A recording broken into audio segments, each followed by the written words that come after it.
여러분 혹시 시계 차시나요? 요즘은 언제든 휴대폰을 꺼내면 이제 손쉽게 정확한 시간을 알 수 있지만 저는 시계를 늘 차는 것을 참 좋아합니다. 그런데 이 시계라는 것을 한번 생각해 보면요, 좀 신비로운 부분이 있는데요. 보이지 않고 흐르는 시간이라는 것을 우리가 알 수 있게 시계에 담아뒀기 때문인데요. 네, 이걸 준비하면서 저만 신기할 줄 알았습니다. 네, 시간이라는 것을 우리가 알 수 있고 측정할 수 있고 약속할 수 있게 담아둔 것이 이 시계인데요. 인간은 이 시간을 알려고 꽤 오래전부터 노력했던 것 같습니다.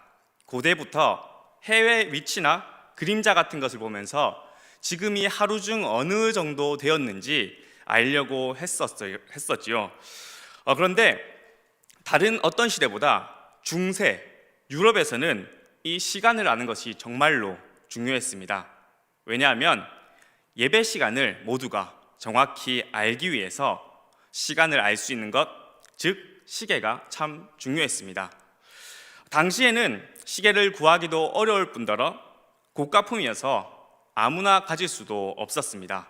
그래서 우리가 유럽 여행을 가면 볼 수 있는 것처럼 도시 한복판에 성당을 짓고 그 옆에 큰 시계탑이나 종탑을 만들어서 도시 어디에서든 시계를 볼 수 있게 했고, 종을 쳐서 지금이 몇 시쯤 됐는지 예배 시간을 알린 것입니다. 중세에는 마을이나 도시나 한 성의 범위를 그 종탑이 보이는 거리 내에서 잡았다고 하는데요. 처음에는 거대한 종탑으로, 시계탑으로 컸던 이 시계들이 시간을 거치면서 점차 소형화되고 작은 손목 시계가 만들어지게 됩니다. 그리고 이 시계의 부품도 똑같이 작아져서 손목 시계 안에는 인간이 가질 수 있었던 가장 정교한 기술이 다 담기게 됩니다. 거대한 시계탑이 손목 시계로 바뀌었다고 해도 여전히 사람들에게 이 시계는 쉽게 사기 어려운 고가품이었습니다. 이때 시계는 태엽의 힘으로 시계가 움직이는 기계식 시계였는데요. 이 시계 산업에 큰 획을 그은 것이 1960년대에 쿼츠 시계, 지금 우리가 주로 사용하는 건전지의 힘으로 가는 시계가 나온 것입니다. 쿼츠 시계는 기계식 시계에 비해 대량 생산이 쉬웠고 더 값싸고 정확했기 때문에 많은 사람들이 이 시계를 살 수 있었습니다. 그 덕분에 시계로 유명했던 스위스 시계 산업이 완전히 망할 위기에 처하게 됩니다. 스위스 시계 산업이 한때는 전 세계를 호령했지만 쿼츠 시계의 등장으로 휘청거리며 몰락할 위기에 빠진 것입니다. 이런 위기 앞에서 기계식 시계를 만들던 회사들은 가만히 종말을 맞이하지 않았습니다.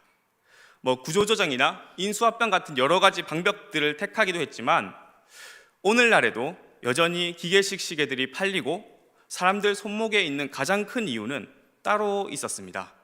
바로 고급화였습니다.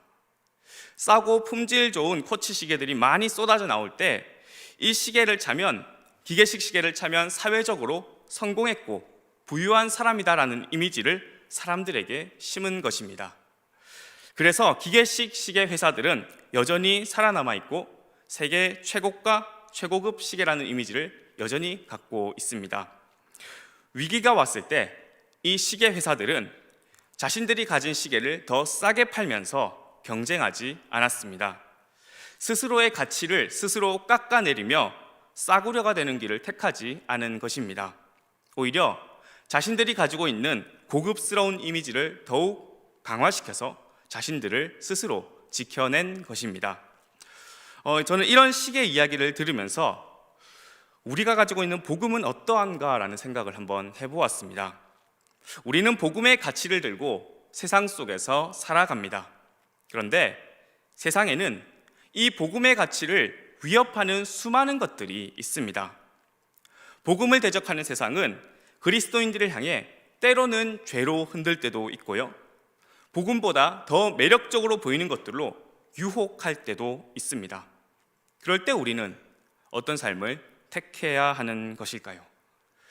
그리스도인이 세상 속에서 살아가는 것은요, 세상의 원칙을 따라 살아가는 것이 아닙니다. 세상과 비슷한 수준으로 가서 경쟁하고 싸우는 것도 아닙니다. 그리스도인은 하나님의 부르심으로 부름받은 사람들이고요, 하나님의 법칙을 따라 살아가는 사람들입니다. 그것은 세상의 변화와 세상의 원리와는 다른 것입니다. 기계식 시계 산업이 위기를 만났을 때 고급스러움, 더 높은 가치를 지녔다는 생각을 사람들에게 보여줌으로 살아남은 것처럼 그리스도인은 세상의 위협과 위기 앞에 있을수록 더욱더 복음만이 가지고 있는 고상하고 아름답고 고급스러운 삶을 증언하며 살아가야 하는 것입니다. 우리 믿음의 선배들을 보면 세상의 가치가 아닌 복음의 가치로 세상을 새롭게 했음을 우리는 알고 있습니다. 세상이 알 수 없는 새로운 차원의 고상하고 완전한 가치를 세상을 향해 보여줬던 것입니다. 사형 틀에 불과한 십자가를 우리를 향한 하나님의 사랑을 담은 상징으로 우리 믿음의 선배들은 바꾸었습니다. 그리고 그 십자가를 세상을 향해 보여주면서 로마 황제의 검이 아니라 십자가에 있는 구원을 보여주었습니다. 예수님의 십자가를 통해 그리스도인들은 세상이 볼 수 없었던 가치를 보았고 그 가치를 세상 속에 증언하며 살아간 것입니다. 그리스도인을 향한 하나님의 부르심, 그리고 예수님이 보여주신 십자가의 길은 그리스도인을 세상과 비교할 수 없는 고상한 삶, 고차원의 삶, 더 아름다운 삶으로 부르시는 것입니다. 오늘 우리가 읽은 말씀은 그 고상하고 아름다운 삶이 담고 있는 모습을 우리에게 보여주고 있습니다. 우리가 오늘 읽은 본문은 마태복음 안에 있고요, 마태복음 안에서도 산상수훈이라고 알려진 예수님의 가르침 안에 있습니다. 특히 우리가 읽은 본문은 예수님이 율법에 나오는 내용을 설명하신 후에 나는 너희에게 이르노니 라는 말씀으로 율법을 더욱 깊이 있게 다루는 내용을 보여주고 있습니다. 예를 들어서 율법에 살인하지 말라라는 내용을 말씀하면서 나는 너희에게 이르노니 형제에게 욕을 하기만 해도 살인하는 자와 같다고 말씀하시고요, 간음하지 말라는 율법을 말씀하시면서 나는 너희에게 이르노니 음욕을 마음에 품기만 해도 간음했다고 말씀하는 것입니다. 오늘 본문에서도 이웃을 사랑하라 라는 말씀을 하신 후에 나는 너희에게 이르노니 너희 원수를 사랑하라 말씀하시는 것을 우리는 볼 수 있습니다. 이런 예수님의 가르침은요, 예수님이 하신 말씀으로 이해할 수 있는데요, 함께 마태복음 5장 17절 말씀을 읽겠습니다. 시작. 율법이나 선지자를 폐하는 줄로 생각하지 말라. 폐하는 것이 완전하게. 아멘. 예수님은 율법을 지키거나 반대하는 것을 넘어서 완전하게 완성시키기 위해 이 말씀을 하고 계신 것입니다. 당시 종교 지도자들, 곧 서기관, 바리새인들이 율법의 글자와 드러나는 내용만 가지고 형식적으로 율법을 지키려고 할 때에 예수님은 율법이 가지고 있는 참된 의미와 근본 정신을 드러낸 것입니다. 예수님은 율법의 근본 정신과 율법의 본래 의미를 살리시면서 오늘 본문에서 이렇게 말씀하십니다. 제가 마태복음 5장 43절과 44절 말씀을 읽겠습니다. 또 내 이웃을 사랑하고 내 원수를 미워하라 하였다는 것을 너희가 들었으나 나는 너희에게 이르노니 너희 원수를 사랑하며 너희를 박해하는 자를 위하여 기도하라. 아멘. 율법을 지키는 사람들은 이웃을 사랑하고 원수를 미워하라 생각하고 있을 때에 예수님은 원수를 사랑하고 박해하는 사람을 위해 기도하라라고 말씀하십니다. 박해하는 자를 위한 기도라는 것은요, 그 사람이 길 가다가 새똥이나 맞아라 그런 내용의 기도가 아니고요, 진심으로 그가 잘 되기를 바라는 마음으로 기도하라라는 말씀인 것입니다. 그런데 여기서요, 레위기 19장 18절을 보면 이 내용과는 조금 다른 율법의 내용이 나옵니다. 제가 읽겠습니다. 원수를 갚지 말며 동포를 원망하지 말며 내 이웃을 사랑하기를 내 자신과 같이 사랑하라. 나는 여호와이니라. 아멘. 우리가 조금 전에 읽어본 마태복음 5장 43절과는 비슷하면서도 다른 것이 나타납니다. 이웃에게는 사랑을 베풀고 원수에게는 미움을 베풀라는 것은 구약에 나타나는 내용이 아니라 당시 유대인들이 외쳤던 구호 중에 하나였습니다. 이 사람들은 율법의 정신을 잊어버리고 문자만 지켰을 뿐만 아니라 그 내용을 변질시키고 자신들이 사용하고 싶은 대로 악용했던 것입니다. 그렇다면요, 이 본문에 나타나는 이웃은 누구일까요? 여러분은 이웃이라 하면 누가 떠오르나요? 여기에 나타나는 이웃은 유대인들, 곧 자신들과 같은 동족만을 포함시켰고요, 간혹 이방인이었지만 유대교로 개종한 사람들도 이웃이라 부를 수 있었습니다.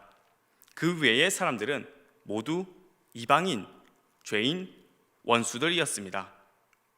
정리해보면요, 당시 유대인들에게 사랑해야 할 대상은 같은 유대인들 뿐이었습니다. 그 외의 사람들은 어느 민족 누구든지 다 미워해야 할 원수들이었습니다. 예수님 당시 유대인들은 선을 그어놓고 그 선 안에 있는 사람들은 이웃, 사랑할 대상이라고 불렀고, 그 선을 넘어선 사람은 원수, 미워할 사람이라 여기는 것을 당연하게 생각한 것입니다. 이는 이 말씀 속 유대인들만의 모습이 아닐 것입니다. 대부분의 민족, 대부분의 사람이 이런 생각을 갖고 있고, 인간은 본능적으로 미워할 대상과 사랑할 대상을 가르고 있기 때문입니다. 사랑하는 동산가족 여러분, 그렇다면 우리에게 이웃은 누구일까요? 혹시 우리에게 이웃이 우리 교회 사람, 나와 깊은 관계가 있는 사람만 국한되고 그 외의 사람은 나와 상관없고 미워하든 말든 무관심해도 되는 사람이라면 우리는 이 본문을 우리에게 비춰보아야 할 것입니다. 끊임없이 선을 만들고 이웃과 원수를 가르는 우리를 향해서 예수님은 말씀하시는 것입니다. 너희 원수를 사랑하라. 원수도 사랑해야 한다면 모든 사람이 우리의 사랑의 대상이 될 것입니다. 모든 사람을 향해 한 가지 행동, 즉 사랑이 요구된다면 이제 선을 긋고 사람을 가르는 행동은 의미가 없어집니다. 상대를 향한 모든 마음과 태도는 이 사랑이라는 이유 하나로 설명되기 때문입니다. 하나님의 사랑이 나를 감쌌기에 우리는 그 사랑으로 본능적인 경계선을 넘어서 사람들 사이에 있는 모든 구별과 차별을 넘어서는 것입니다. 바다와 같은 하나님의 사랑이 나를 덮었기에 우리는 그 안에서 사랑을 전하는 것입니다. 이런 사랑은 세상이 알지도 못하고 세상이 가질 수도 없는 사랑입니다. 세상 사람들은 모르는 사랑이라는 것입니다. 원수마저 사랑하는 이 사랑은 본능에 새겨져서 우리가 타고나는 사랑이 절대 아닙니다. 세상은 절대로 원수나 박해하는 사람을 향해 사랑이나 친절을 전해줄 수 없기 때문입니다. 세상의 모습은 어떠합니까? 예수님은 46절과 47절에서 이렇게 말씀하십니다. 함께 교독하겠습니다. 제가 먼저 46절을 읽겠습니다. 너희가 너희를 사랑하는 자를 사랑하면 무슨 상이 있으리요? 세리도 이같이 아니하느냐? 또 너희가 너희 형제에게만 무난하면 남보다 더하는 것이 무엇이냐? 이방인들도 이같이 아니하느냐? 아멘. 여기에 나오는 세리, 이방인은 유대인에게는 다 본문에 나오는 원수들이었습니다. 그런데 자신을 사랑하는 자들을 사랑하는 것은 누구나 다 한다는 것입니다. 형제에게만 무난하는 것들도 남들이 다 한다는 것입니다. 그러면서 하나님의 자녀가 그들과 같이 한다면 그보다 더한 것이 무엇이냐고 예수님은 질문하고 있습니다. 여러분, 선을 그어놓고 그 안에 있는 사람을 이웃이라 생각하고 사랑하고 그 선 밖에 있는 사람은 원수라 생각하면서 미워하는 것을 가장 잘하는 사람들이 누구일까요? 조폭들일 것입니다. 자기 선 안에 있는 사람들은 식구라고 하면서 목숨처럼 아끼는 것처럼 보이지만 그 선 밖에 있는 사람들은 잔인하게 대하는 것들이 조폭들의 모습입니다. 우리가 이웃만을 사랑하고 원수는 미워한다면 우리의 모습 역시 이와 다르지 않다는 것입니다. 하나님의 법을 따라야 할 그리스도인이 세상의 자녀들과 다름없다는 것입니다. 하나님의 자녀가 세상의 자녀들과 달라질 수 있는 모습은 그렇다면 어디에 있는 것일까요? 세상은 그들을 향해 분노와 적개심, 복수할 것을 가르치고 보여주지만 예수님은 우리를 향해 더 높고 고상한 차원의 것을 전해 주셨습니다. 예수님이 보여주신 사랑은 타고나는 사랑, 숨길 수 없는 사랑이 아니라 배워야 하고 훈련해야 하는 사랑입니다. 우리의 본능을 거스르는 행동이 이 사랑이기에 우리는 우리 힘이나 노력이나 의지가 아니라 하나님의 은혜를 구해야 이 사랑을 할 수 있는 것입니다. 죄인입니다. 불쌍히 여겨 주옵소서 말씀하시며 하나님의 사랑이 나를 감싸주기를 구하는 것입니다. 사랑하는 동산가족 여러분, 우리의 사랑은 어디를 향하고 있나요? 우리의 사랑은 세상이 보여주고 가르치는 사랑과 어떤 차이가 있나요? 우리는 세상보다 더하는 사랑, 세상의 것이 감히 흉내도 못 내는 그리스도인의 사랑을 품어야 할 것입니다. 그 사랑을 하나님의 말씀을 통해 배우고 하나님의 은혜를 구하며 하루하루 훈련해 나가는 것입니다. 우리 모두가 그 사랑을 품을 수 있기를 기도합니다. 이런 사랑을 품을 때에 성경은 우리를 향해 무엇이라 말씀하나요? 마태복음 5장 45절 말씀을 세번역 성경으로 준비했는데요, 제가 읽겠습니다. 그래야만 너희가 하늘에 계신 너희 아버지의 자녀가 될 것이다. 아버지께서는 악한 사람에게나 선한 사람에게나 똑같이 해를 떠오르게 하시고 의로운 사람에게나 불의한 사람에게나 똑같이 비를 내려 주신다. 아멘. 하나님이 모든 사람에게 해와 비를 주시는 것처럼 우리는 이웃이든 원수이든 사랑을 흘려보내고 그렇게 우리는 하나님의 자녀의 삶을 살아가는 것입니다. 이 본문을 조금만 더 주의 깊게 살펴보면요, 우리는 이 사랑을 행하기 때문에 하나님의 자녀가 되는 것이 아니고요, 우리가 하나님 아버지의 자녀로 입증된다고 이해해야 합니다. 사랑하니까 하나님의 자녀가 되는 것이 아니라 하나님의 자녀이기에 이 사랑을 하고 이 사랑을 통해 하나님의 자녀임이 드러나는 것입니다. 그리스도인이 하나님의 자녀가 되는 것은 예수님을 믿고 예수님을 통해 구원을 얻는 바로 그 순간입니다. 그런데 다른 사람들에게 세상 속에서 하나님의 자녀로 드러나는 순간은 우리 실제 삶에서 예수님의 말씀처럼 원수를 사랑할 수 있는 사랑까지 이르러야 하는 것입니다. 우리는 구원받는 것에 머무는 것이 아니라 이 같은 사랑을 할 수 있을 정도의 장성한 분량, 성숙한 신앙을 갖기 위해 나아가야 하는 것입니다. 오늘 말씀 48절은 이렇게 말씀합니다. 그러므로 하늘에 계신 너희 아버지의 온전하심과 같이 너희도 온전하라. 아멘. 이 말씀과 비슷한 내용이 구약에서도 나타나는데요, 레위기 19장 2절 말씀은 이렇게 말씀합니다. 제가 읽겠습니다. 너는 이스라엘 자손의 온 회중에게 말하여 이르라. 너희는 거룩하라. 이는 나 여호와 너희 하나님이 거룩함이니라. 아멘.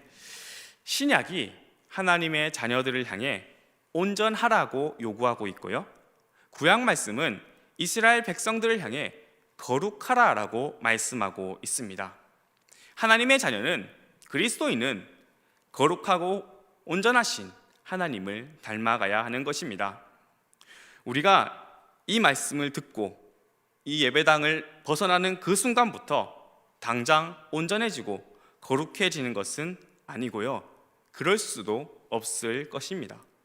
하지만 이 말씀은 우리가 나아가야 할 목적지가 어디인지 보여주고 있습니다. 우리는 이 땅을 살아가는 동안은 죄를 짓지 않는 완전한 상태에 결코 이를 수 없을 것입니다.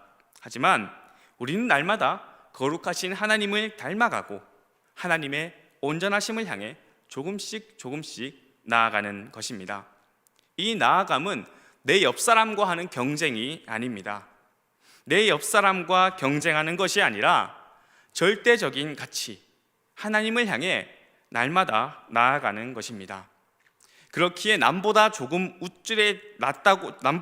낫다고 우쭐해지거나 남보다 조금 뒤처진다고 낙심할 필요가 없는 것입니다. 순위 경쟁이 아니기에 온전하고 아름다운 나만의 삶을 날마다 이루어가는 것입니다.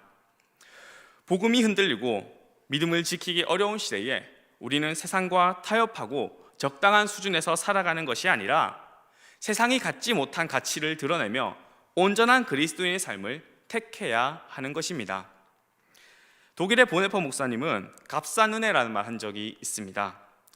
그리스도를 따르는 모습이 없는 은혜, 그리스도를 따르기 때문에 겪는 고난이 없는 은혜, 은혜를 따르는 삶이 없는 모습을 값싼 은혜, 싸구려 신앙이라고 했습니다. 우리가 아무 대가 없이 은혜를 받았다고 은혜는 가치 없는 것이 아닙니다. 오히려 값을 매길 수 없는 은혜를 우리는 정말로 은혜로 거저받은 사람들입니다. 그 은혜를 품고 있다면 그 은혜의 가치를 따라서 그 은혜의 가치를 알아갈수록 더욱더 성숙하고 온전하고 거룩한 그리스도인의 삶을 살아가야 하는 것입니다. 복음이 보여주는 그리스도인의 가치, 세상이 갖지 못한 고상하고 아름다운 가치는 무엇인가요? 섬김받기보다는 섬기고, 높아지려 하기보다는 낮아지고, 미워하기보다는 사랑하고, 복수하기보다는 용서하는 것입니다. 우리 주님 예수 그리스도께서 보여주신 십자가가 바로 그것이었고요, 그 십자가를 따라가는 그리스도인들에게는 그 삶의 모습이 날마다 묻어나야 하는 것입니다. 사랑하는 동산가족 여러분, 우리는 부족해서 교회에 오는 것이 아니고요, 약해서 믿음을 갖는 것이 아니라요, 더 높고 고상한 삶을 알기 때문에, 더 강하신 하나님을 알기 때문에 이 자리에 나온 줄을 믿습니다. 사랑하는 동산가족 여러분, 우리는 세상을 향해 하나님의 사랑을 전하면서 하나님의 사랑을 드러내는 사람입니다. 이웃이든 원수이든 나를 품으신 하나님의 사랑을 증언하고 드러내는 것이 우리의 일인 것입니다. 그렇게 세상이 갖지 못한 아름답고 온전한 하나님 나라의 가치를 세상에 심는 것이 바로 우리 동산가족들이 이번 한 주에 할 일인 것입니다. 특별히 오늘은 어린이 주일입니다. 다음 세대, 자녀들을 향해 복음의 영광과 고상함과 아름다움을 삶으로 보여주시기를 바랍니다. 여러분이 살아가는 삶의 자리에서 이웃에게 그 사랑을 흘려보내고 아이들이 여러분의 모습을 통해 하나님의 사랑을 배워가기를 바랍니다. 그렇게 세상 사람들에게 여러분을 통해 하나님의 사랑이 전해지기를 간절히 기도합니다. 우리 함께 기도드리겠습니다. 사랑의 하나님 아버지, 복음의 영광스러운 삶으로 우리를 초대해 주심에 감사드립니다. 하나님의 자녀로 우리를 불러주셨사오니 세상 속에서 하나님의 온전하심을 닮아가며 하나님의 사랑을 증언하게 하옵소서. 세상이 갖지 못하고 알지도 못하는 복음의 가치를 살아내며 세상 속에서 하나님의 자녀답게 살아가게 하옵소서. 새롭게 한 주를 살아가는 가운데 필요한 믿음과 은혜와 능력 주시어서 복음을 증언하고 사랑을 전하는 동산가족 되게 하옵소서. 감사합니다. 예수님의 이름으로 기도드립니다. 아멘.